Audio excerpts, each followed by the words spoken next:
भरत् सर्वान् ऋषीश्चक्रशतं समाह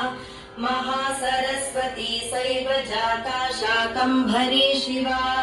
नाम्नां सहस्रं तस्यास्ते वक्ष्यामि शृणु भक्तितः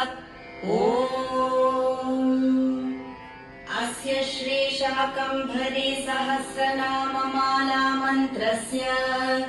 महादेवर्षिः अनुष्ठुप् छन्दः शाकम्भरी देवता सौः बीजम् क्लीं शक्तिः ह्रीं कीलकम् चतुर्विध पुरुषार्थ सिद्ध्यर्थे शाकम्भरी सहस्रनाम मन्त्र पठने विनियोगः अथ ध्यानम् सौवर्ण सिंहासन संस्थितां शिवां त्रिलोचनां चन्द्रकलावतंसिकाम्